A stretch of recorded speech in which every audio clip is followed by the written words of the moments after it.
어떻게 제가 제일 좋아하는 찬양을 이렇게 특송해 주실 수 있는지 모르겠네요. 너무 감사합니다. 우리 격려의 박수, 우리 디진털 목장을 위해서 격려의 박수 주시겠습니다. 주를 향한 나의 사랑, 너무 좋습니다. 진짜 함께 부르고 싶었는데 가사가 준비가 안 될 것 같아서 그냥 그 마음은 이미 우리 디진털 목장이 준 걸로 알고 잠깐 기도하고 말씀을 전하도록 하겠습니다.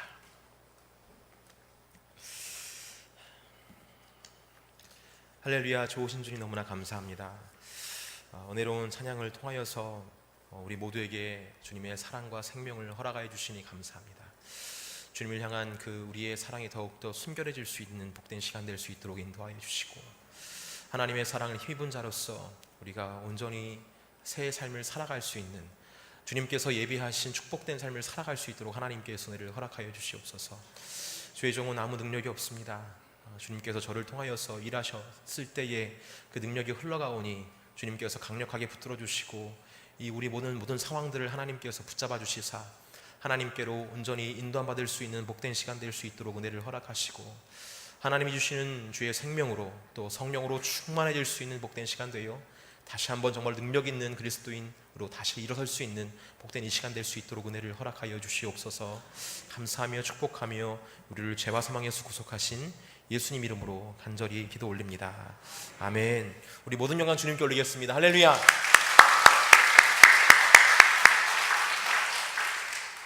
저도 울 뻔했어요. 박진수 목사님처럼 울 뻔했어요. 꼭 참았습니다. 오늘 본문은 이렇게 시작을 하고 있습니다. 6월절 전에 예수께서 자기가 세상을 떠나 아버지께로 돌아갈 때가 이른 줄 아시고 세상에 있는 자기 사람들을 사랑하시되 끝까지 사랑하시니라 라고 나와 있어요. 여러분, 오늘 이야기는, 제가 들려드리는 이야기는 예수님께서 우리를 끝까지 사랑하신다는 이야기입니다. 오늘 이 이야기를 통해서 제가 말하고 싶은 것이 있다면, 먼저 우리가 예수님의 이 끝까지 사랑하심에 대해서 우리가 지금 어떻게 반응하고 있는지 좀 베드로를 통해서 볼 수 있는 그런 시간이 되었으면 좋겠어요. 그리고 두 번째는 예수님의 이 끝없는 사랑을 경험한 우리가 또 그 사랑의 빚진 자로서 어떻게 삶을 살아가야 되는지, 이 두 가지 교훈을 우리가 좀 들을 수 있는 복된 시간 되기를 간절히 바랍니다. 기대하고 또 기도하기는 우리를 끝까지 사랑하시는 예수님을 깊이 만날 수 있는 이 시간 되기를 간절히 소망합니다. 그래서 그 사랑 안에 잠겨서 우리의 모든 아픔이 씻겨나갈 수 있는 시간 또한 되기를 간절히 소망합니다. 그리고 그 사랑 안에서 새로운 삶이 열리는 그런 복된 시간이 되었으면 좋겠어요.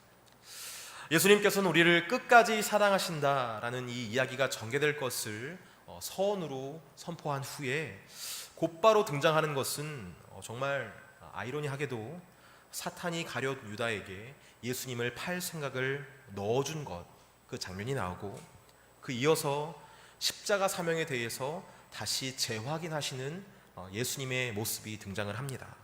오늘 본문 2절과 3절이 나와 있는데요, 함께 같이 한 목소리로 읽어보겠습니다.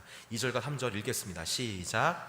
마귀가 벌써 시몬의 아들 가룟 유다의 마음에 예수를 팔려는 생각을 넣었더라. 저녁 먹는 중 예수는 아버지께서 모든 것을 자기 손에 맡기신 것과 또 자기가 하나님께로부터 오셨다가 하나님께로 돌아가실 것을 아시고. 아멘. 이 같은 증언을 통해서 우리는 예수님께서 우리를 끝까지 사랑하시는 그 배경 상황을 좀 알 수가 있습니다. 예수님은 이 땅에 오셔서 정말 많은 이들을 만나셨지만 그 수많은 사람들 중에서 특별히 그분을 따르는 12명의 제자들을 더 깊이 사랑하셨습니다. 하지만 사탄은 그 12명 중 하나인 가룟 유다를 사로잡아서 자신의 생각을 넣어줍니다. 그리고 가룟 유다는 그 생각을 자신의 것으로 삼아서 예수님을 팔 계획을 짜고 결국 예수님을 팔아버리는 그런 있을 수 없는 행동을 하죠.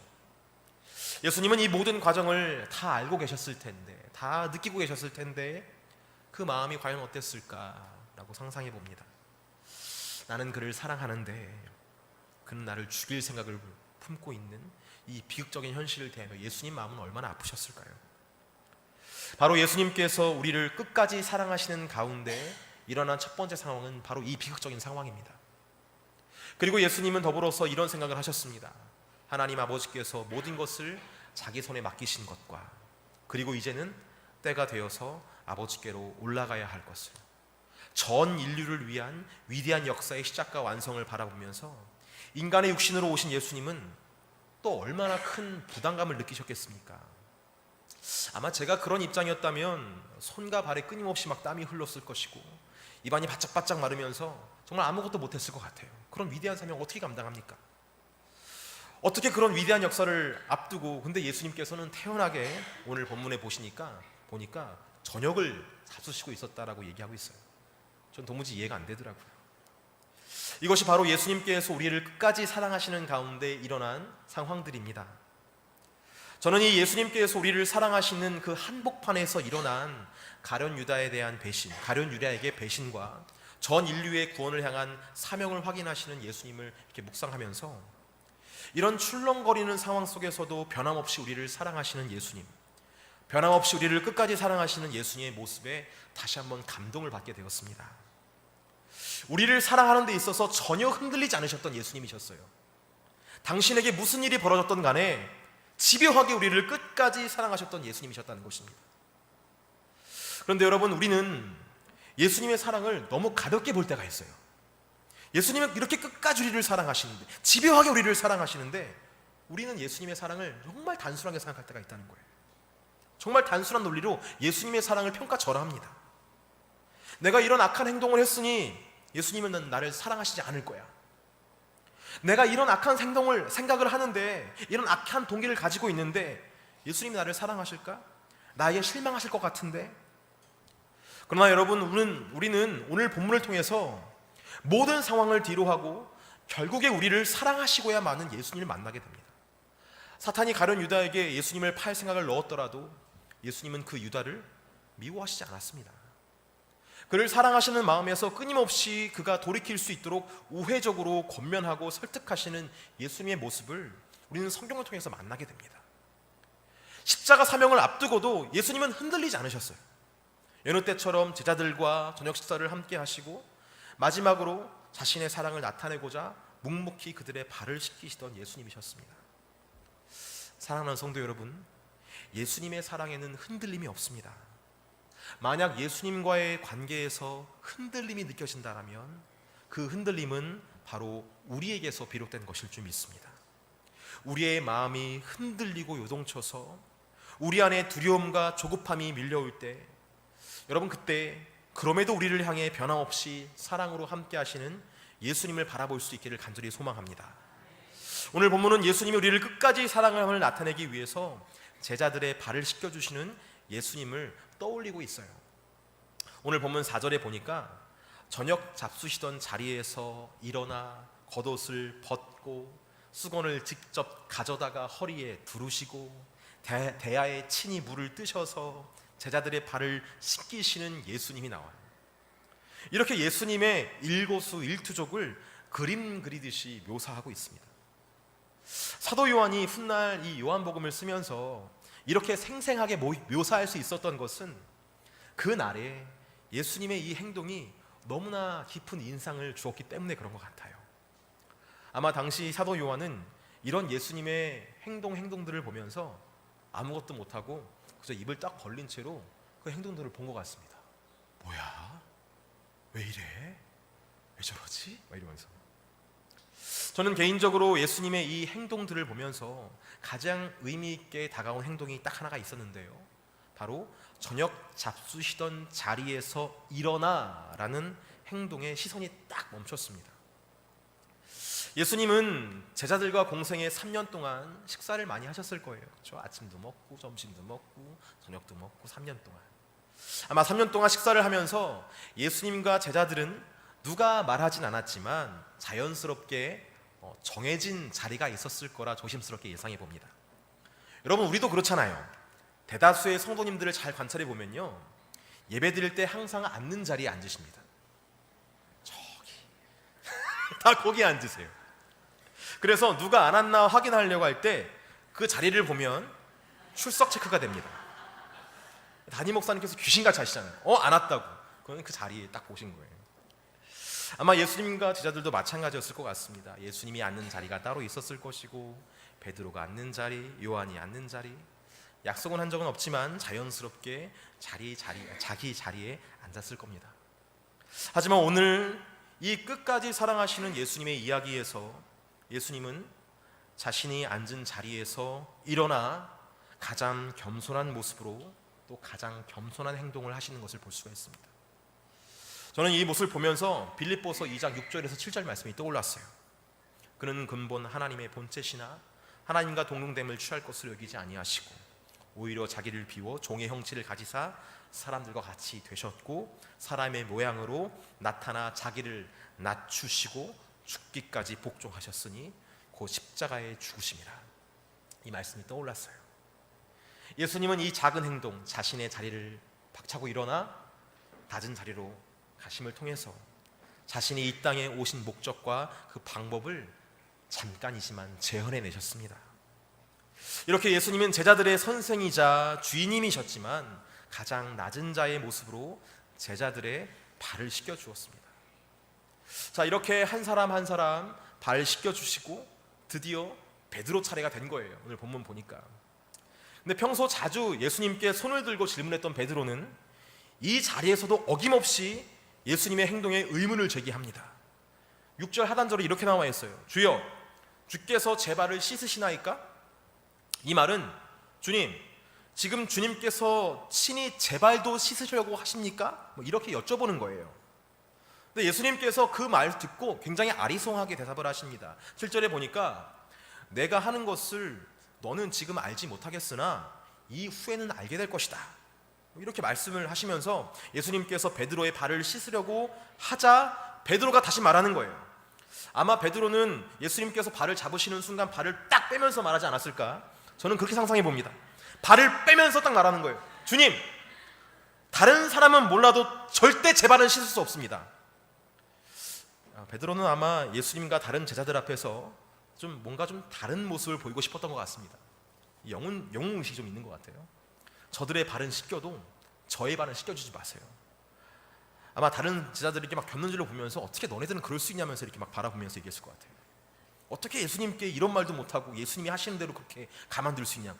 너네들은 시험에 통과하지 못한 거라고, 나만 통과한 거라고 막 그러면서 막 이렇게 막 자만을 했을 것 같습니다. 그러면서 동시에 나는 예수님을 아주 고귀하게 보시는 참 제자다 이러면서 의기양양했을 것 같아요. 그런데 예수님께서는 아주 의외의 말씀을 하십니다. 뭐라고 말씀하십니까? 내가 너를 씻어주지 않으면 너와 나는 상관이 없다. 이 말은 다른 제자들처럼 내가 너의 발을 씻겨주지 않으면 너는 나의 제자가 될 수 없다. 이렇게 말씀을 하시는 거예요. 여러분은 제자라고 한다면 어떤 사람을 말하는 거라고 생각하십니까? 예수님을 닮고 예수님을 증거하는 사람이다 라고 우리는 흔히 생각합니다. 맞습니다. 그렇게 온전하고 완전하신 예수님을 닮아서 우리도 역시 온전하고 완전한 사람이 되어가면서 예수님을 증거하는 사람이 바로 제자이죠. 근데 여러분, 우리가 그렇게 온전하고 완전한 사람이 되어야 하는 것도 맞지만 우리의 발이 예수님께 씻김받지 못하면요, 우리는 예수님의 제자가 되지 못하는 정도가 아니라 예수님과 상관없는 사람이 되어버리고 만다는 사실을 우리는 기억해야 해요. 우리 모두가 공감하는 바이지만 우리 모두에게는 한 가지씩, 아니 그 이상으로 예수님께조차, 하나님께조차, 성령님께조차 꺼내지 못하는 우리 자신만의 치부가 있습니다. 이런 모습은 들키지 않았으면 좋겠다. 그래서 자기도 모르게 예수님 앞에서 숨기는 부정한 모습이 우리 모두에게 있어요. 이런 겁니다. 순간순간 드는 미워하는 감정을 넘어선 살심, 죽여버리고 싶다 이거죠. 툭 튀어나오잖아요, 어느 순간에. 또 삐쭉삐쭉 튀어나오는 하나님을 향한 불신과 원망. 하나님 있어? 이렇게 비웃어버리는 우리 자신의 모습. 차라리 모든 것 다 포기하고 죽어버렸으면 좋겠다라는 그런 자괴감 튀어나오잖아요. 그리고 나도 모르게 스물스물 올라오는 그런 음욕들. 우리는 이런 치부를 예수님께 드러내놓기를 부담스러워합니다. 그런데 이런 류의 부정함은 어느 한순간에만 나왔다가 사라지는 게 아니라 간헐적이지만 지속적으로 나타나서 우리를 참 당혹스럽게 합니다. 어떻게 내가 예수님 믿으면서 그런 생각을 하지? 어떻게 그런 마음들, 그런 욕정들이 내 안에 있는 것일까? 이건 내 것이 아닐 거야 막 이러면서 생각하는 거죠. 마치 우리의 발이 계속해서 더러워지는 것처럼 우리에게는 그런 치부가 있다는 거예요. 근데 예수님께서는 우리에게 들키고 싶지 않은 그 부분을 자꾸 내어놓으라고 말씀하십니다. 자꾸 베드로에게 발을 내어놓으라고 하는 것처럼 자꾸 우리에게 말씀하시는 거예요. 그 치부 나에게 좀 보여다오, 내가 씻을 수 있게 좀 해다오, 이렇게 말씀하신다는 거예요. 그런 예수님의 부름 앞에서 우리는 어떻게 행동합니까? 오늘 베드로처럼 거절하는 거예요. 뭐 이런 것까지 씻어주십니까? 뭐 내 발까지 씻어주십니까? 그냥 주님은 나한테 주어진 일들만 잘할 수 있도록 내가 기도하는 것만 잘 이루어주시면 돼요. 뭐 고귀하신 예수님께서 뭐 그런 것까지 걱정하십니까? 그냥 제가 알아서 할게요, 제가 누르며 살게요 라고 생각을 한다는 거죠. 오늘 본문의 베드로처럼. 사랑하는 성도 여러분, 예수님께서 우리를 끝까지 사랑하신다는 것은 영원토록 우리를 사랑하신다라는 말이기도 하지만 우리의 더러운 치부까지 예수님은 사랑하신다, 그렇게 우리의 끝부분까지 사랑하신다는 말인 줄 기억하시기를 바랍니다. 그런데 그런 것 같아요. 우리가 우리 안에 있는 그 치부를 예수님 앞에 온전히 드러내지 못하는 이유는 그것을 드러내는 과정 속에서, 그것을 생각해내는 과정 속에서 나 이 더러운 것들을 직면하기 때문에, 그게 여간 어려운 것이 아니기 때문에 드러내지 못하고 있는 것 같아요. 그래서 우리는 더러우면 더러울수록 어떻게 합니까? 저 구석 혼자 가서 막 씻고 있어요. 아유, 이 저주받을 거, 이 왼수 왜 자꾸 튀어나오는 거야? 그래서 막 빨고 누르고 숨기고, 그러면서 더 감추고 싶고, 드러내면 부끄럽고 자존심도 상하고 신경 복잡하니까 혼자 처리하려고 하는 거예요. 하지만 여러분, 주님께서는 우리의 이 고독함을 그냥 내버려 두지 않으십니다. 혼자 사는 거 내버려 두지 않으세요. 그 모든 과정 가운데 함께하고 싶으신 거예요. 그리고 사실 우리 자신은 그 더러움을 해결할 수가 없습니다. 오직 예수님만이, 오직 예수님의 보혈만이 우리의 치부를, 가장 더러운 그 부분을 깨끗하게 하실 수 있는 거예요. 여러분, 그거 아십니까? 예수님께 나의 치부를 보여드리지 못한다는 것은 예수님의 사랑을 의심하는 거예요. 그래서 예수님께서 베드로에게 말씀하신 거잖아요. 내가 너를 씻어주지 않으면, 내가 너의 발을 씻기지 않으면 너는 나와 상관없는 사람이다. 예수님의 사랑을 믿는 사람만이 자신의 치부를 드러낼 수가 있습니다. 우리 일반적으로 그렇잖아요. 첫 만남부터 어떻게 내 속에 있는 얘기 할 수 있습니까? 잘 못하잖아요.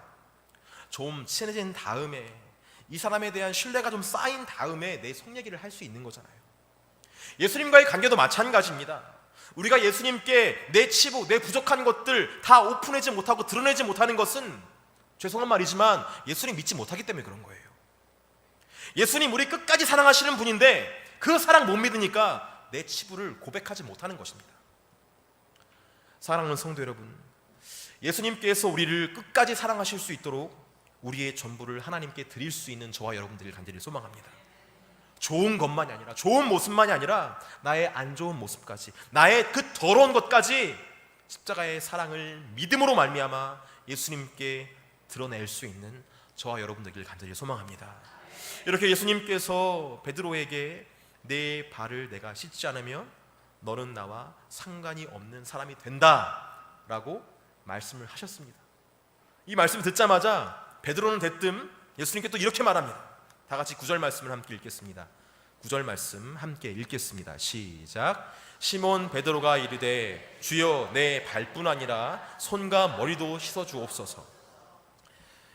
예수님께서 발을 씻어야 나와 상관 있는 자가 될 것이다, 이렇게 우회적으로 말씀하시자 이번에 베드로는 그렇다면 나의 발뿐만 아니라 나의 손과 나의 머리도 씻어 주시옵소서라고 말합니다. 참 베드로는 굉장히 튀고 싶었던 것 같아요. 뭐 이런 거죠. 남들은 발만 씻겨줬다면, 그래서 예수님과 상관 있는 자리가 됐다면 나에게는 머리도 씻어주시고 손도 씻어주셔서 저들보다 더 친밀한 사람 되게 해주세요, 이렇게 말했던 것 같아요. 여러분, 능력 있는 제자는 어떤 사람이라 생각하십니까? 뭔가 많이 잘하는 사람. 그러니까 오늘 베드로가 말한 것처럼 발만 씻김 받는 사람이 아니라, 즉 발에도 예수님의 은총을 입고 손에도 은총을 입고 머리에도 은총을 받고 그렇게 많은 은혜를 받아야 능력 있는 제자, 첫째 가는 제자가 된다고 생각하십니까? 하지만 예수님께서는 베드로에게 또 이렇게 말씀하십니다. 10절에 보니까 이미 목욕한 자는 발밖에 씻을 필요가 없다, 이렇게 말씀하세요. 여러분, 능력 있는 제자, 능력 있는 성도는 예수님께 많은 은혜, 많은 은총을 받는다고 해서 되는 게 아니라 먼저 내가 받은 은혜를 깨닫는 것이 중요합니다. 베드로는 자신의 손과 자신의 머리, 아마 성경에는 나와 있지만 자신의 온 몸을 예수님께 씻김 받았으면 좋겠다라고 생각했을 것 같아요. 여러분, 머리에다 물을 뿌리면 어떻게 됩니까? 중력의 법칙 때문에 다 이렇게 막 물이 내려올 거예요. 그럼 어떻게 되는 거예요? 온몸이 막 물로 막 적셔지겠죠? 근데 막 물이 내려오니까 이렇게 할 거 아니에요. 주님, 이렇게 하면. 근데 손은 안 젖잖아요. 그러니까 머리하고 손만 하면은 온몸을 적실 수 있을 것이다. 이렇게 해서 아마 베드로가 머리와 손을 씻겨달라고 말한 것 같습니다. 그러니까 이렇게 꼼수를 부리고 있는 거예요. 그런데 베드로는 몰랐습니다. 자신은 이미 온 몸이 씻김받은 사람인 것을 몰랐어요. 이미 자신은 하나님의 은혜로 덮여져서 깨끗하게 되었다는 사실을 그는 몰랐어요. 여러분, 우리는 살면서 내가 하나님께 무슨 은혜를 받았어? 내가 받은 은혜가 뭐야? 도대체 뭐야? 달라진 게 뭐야? 라고 생각할 때가 있습니다. 이미 예수님께서는 우리를 깨끗하게 하셨고 새 사람이 되게 하셨는데, 할렐루야, 우리는 그것을 믿지 못하는 거예요. 아마 이런 것 같습니다. 아마 나에게 여전히 자행되고 있는 죄악이 있고 그 안에서 지속적으로 경험되는 좌절감이 있고 애통함이 있기 때문에 우리는 더욱 내가 새 사람이 되었다는 것을 믿지 못하는 것 같습니다. 그런데 여러분, 우리가 이렇게 예수님께서 이미 성취하신 새 사람의 은혜를 깨닫지 못하고 또 믿지 못한다면 너무나 당연하게도 예수님께서 이뤄놓으신 생명력 넘치는 새로운 인생을 우리는 누리지 못해요. 여러분 아시잖아요. 신앙생활은 믿음으로 하는 겁니다. 여전히 자행되고 넘어지는 죄가 있다면, 그렇게 아직 바뀌지 않은 부분이 있다면 그것만 예수님께 나와서 씻김 받으면 되는 것인데, 우리는 아직 바뀌지 않은 나의 이 일부분, 그것 때문에 예수님께서 이뤄놓으신 전부를 부정해버리는 그런 불신을 저지른다는 것입니다. 만약 그런 불신으로 살아가면 우리는 옛사람에 묶여서 예수님께서 이뤄놓으신 새 삶을 살아갈 수 없게 된다는 거예요. 사도 바울은 이렇게 얘기합니다. 고린도후서 5장 17절 말씀에, 그런즉 누구든지 그리스도 안에 있으면 새로운 피조물이라. 할렐루야. 이전 것은 지나갔으니 보라 새 것이 되었도다. 할렐루야. 사랑하는 성도 여러분, 우리는 십자가의 은혜로 새로운 피조물이 이미 되었습니다. 할렐루야. 계속되는 나의 치부 때문에 예수님께서 이뤄놓으신 은혜의 전부를 부정하지 마시길 간절히 소망합니다. 신앙생활은 아까도 말했지만 믿음으로 하는 거예요. 여전히 부정적인 모습은 내 안에 있지만, 그래서 변한 것 없는 것 같아 보이지만, 보십시오 여러분, 우리는 지금 이렇게 모여서 예배를 드리고 있고요, 이 말씀에 지금 집중을 하고 계십니다. 우리 예전 모습은 어땠습니까? 교회에 이렇게 나왔습니까? 오후 예배까지 드렸습니까? 단에서 선포되는 말씀을 그렇게 잘 들었습니까? 들으면서 내 마음에 감동이 있었습니까? 찬양을 하면서 기쁨이 있었습니까? 물론 변하지 않는 것도 물론 있습니다. 하지만 변한 것이 더 많아요. 느끼는 것이 더 많아요. 누리고 있는 것도 참 많습니다. 주께서 이뤄놓으신 것을 보고 또 주께서 이루실 것을 믿음으로 감사할 수 있는 저와 여러분들이 간절히 소망합니다. 그렇게 할 때에 우리는 새 생활을 믿음으로 누릴 수 있게 됩니다. 이렇게 우리를 끝까지 사랑하시는 예수님으로 우리가 보이고 싶지 않은 치부까지 회복되는 놀라운 은혜를 저와 여러분이 경험하길 간절히 소망합니다. 그렇다면 예수님의 이 위대한 사랑을 경험한 우리는 어떻게 살아야 할까요? 예수님께서는 14절에 제자들에게 이렇게 당부하십니다. 우리 함께 14절 말씀 읽겠습니다. 14절 말씀 읽겠습니다. 시작. 내가 주와 또는 선생이 되어 너희의 발을 씻었으니 너희도 서로 발을 씻어주는 것이 옳으니라. 아멘. 이 말씀을 읽고 이런 생각을 해봤습니다. 지금 우리 1, 2지구 신방이 어느 정도 진행되고 있으니까 어쩔 수가 없고, 다음 목장 신방에는 우리 이주구만 생각했어요. 신기도 목사님하고 얘기 아직 안 했으니까 우리 목원들 한번 발을 한번 씻겨주는 건 어떨까? 씻겨줘 볼까 한번. 그리고 그 다음에는 서로의 발을 좀 씻겨주는 시간 가지면 어떨까? 막 그런 생각을 한번 해봤어요. 이 본문 읽고. 이것을 여러분 뭐라고 하죠? 세족식이라고 합니다. 세족식. 예전에 그 중학교 다닐 때였던 것 같은데요. 그때 당시 본교회 그 담임 목사님께서, 저희 여기 담임 목사님 말고 제가 다니던 중학교 때 담임 목사님께서 중고등부 학생들 발을 한 명 한 명 다 씻겨주셨습니다. 수련회 때.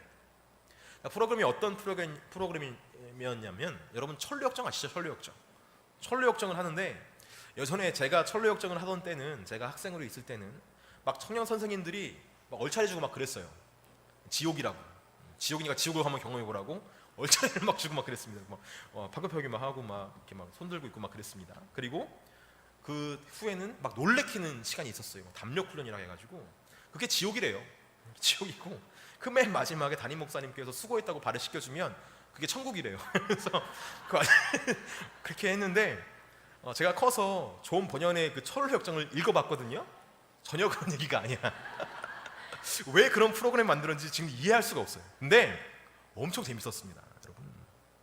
얼차례 받으면서 막 남몰래 막 까불고 막 그럴 때 있잖아요. 그때 느끼는 희열감을 아십니까? 안 걸리고 막 까불고 막 안 걸리고 막 이러고 있을 때. 그리고 정말 하늘과 같았던 담임 목사님께서 발을 씻겨주니까 그게 왠지 뿌듯하고 뭉클하더라고요. 그런 따뜻한 기억이 있어서 세족식을 한번 해볼까라는 고민을 막 하고 있는데, 순간적으로 또 그런 생각이 확 지나가는 거예요. 그거 하면 뭐해? 그럼 뭐해?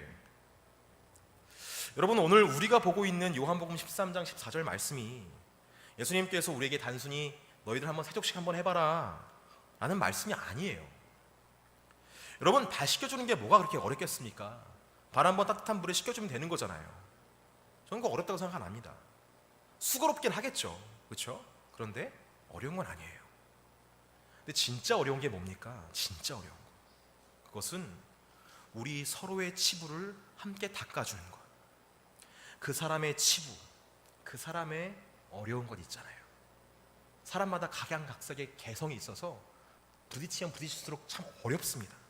그 치부, 그 어려움을 참아주는 것, 인정해주는 것, 오히려 주의해주는 것, 감싸주는 것, 그래서 잘 씻겨주는 것, 이게 진짜 어려운 거예요. 예수님께서 이 말씀을 통해서 우리에게 당부하는 게 뭡니까? 단순히 세족식 한번 해라, 이게 아니라 우리 자신의 치부, 서로의 치부를 예수님께서 그렇게 씻어주셨던 것처럼 그 사람의 치부, 내가 어려워하는 사람의 치부를 우리가 좀 씻어주라는 거예요. 그 사람의 치부를 막 들춰가면서 너 왜 이렇게 사냐고 막 지적하지 말고요. 여러분, 그것은 발을 씻겨주는 게 아니에요. 좀 과격한 표현이지만 죄송합니다. 그것은 발을 씻어주는 게 아니라 발을 잘라가는 거예요. 그 사람 발을 잘라서 걷지 못하게 하는 것이고 하나님께 나아오지 못하게 하는 거예요. 그렇게 여러분 드러내고 막 공격하면요, 교회 안 나옵니다. 못 나와요. 어떻게 나옵니까? 예수님께서는 그런 것을 원한 게 아니었어요. 예수님께서 원하시는 것은 그 사람의 치부를 들춰내서 비판하라는 게 아니라, 예수님처럼 지금 내 자리에서 일어나서 그보다 낮아진 자리에 네가 앉아서 그 사람을 사랑할 준비를 다 해놓고 그의 치부를 감싸주고 씻겨주라고 말씀하시는 거예요. 이게 진정한 세족식의 의미입니다, 여러분. 사랑하는 성도 여러분, 우리의 교제 속에 이런 세족식과 같은 그 참 은혜가 넘치기를 간절히 소망합니다. 이런 은혜 안에서 여러분, 한 영혼이 그리스도의 사랑을 알게 되는 것이고요, 그 안에서 치유와 회복이 있는 것입니다. 이런 은혜가 우리 개포교회에 충만히 일어나길 간절히 소망합니다. 하지만 여러분, 이렇게 예수님처럼 누군가의 발을 씻겨줄 수 있으려면요, 다시 말해 누군가의 치부를 감싸주고 씻겨줄 수 있으려면 우리가 먼저 그 은혜를 입어야 합니다.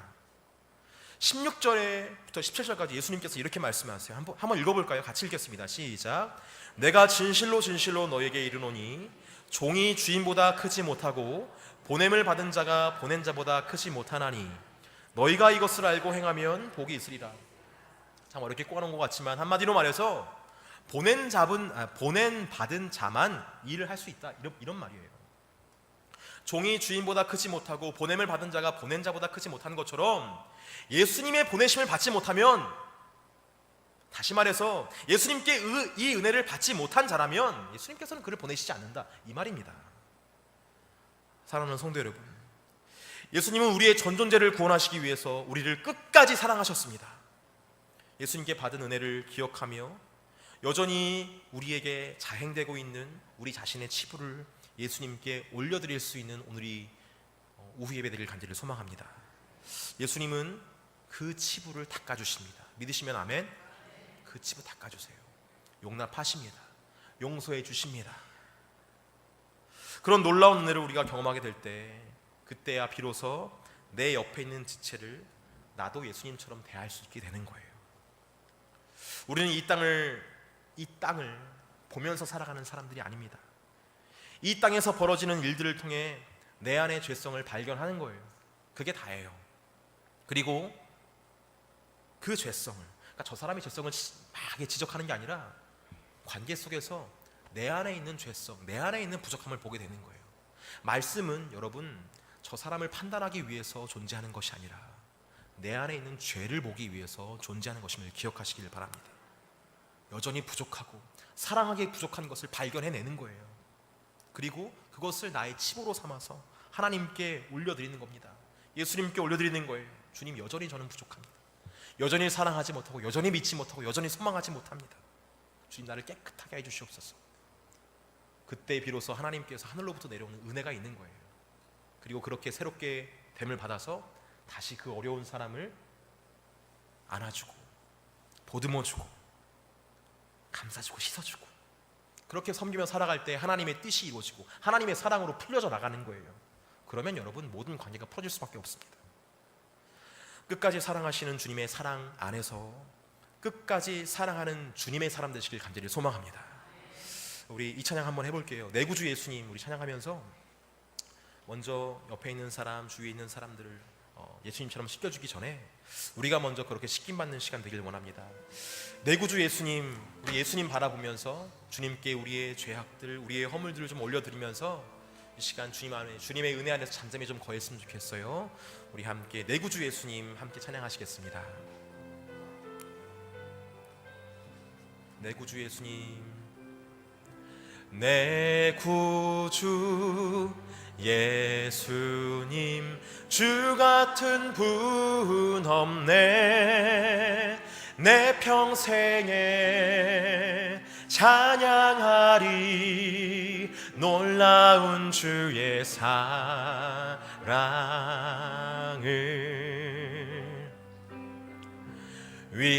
위로자 되시며 피난처 되신 주님, 나의 영혼 온 맘 다해 주를 경배합니다.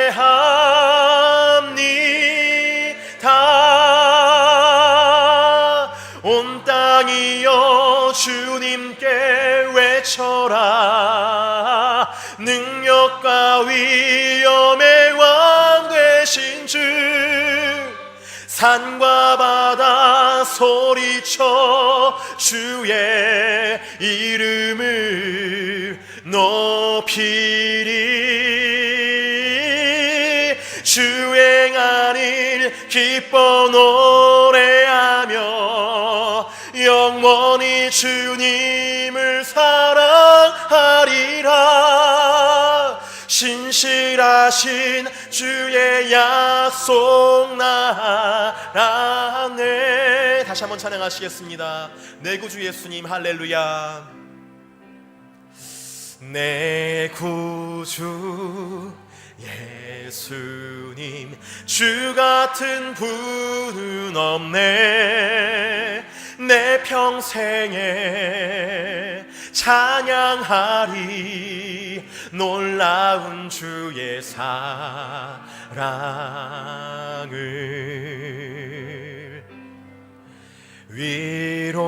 위로자 되시며 피난처 되신 주님, 나의 영혼 온 맘 다해 경배합니다.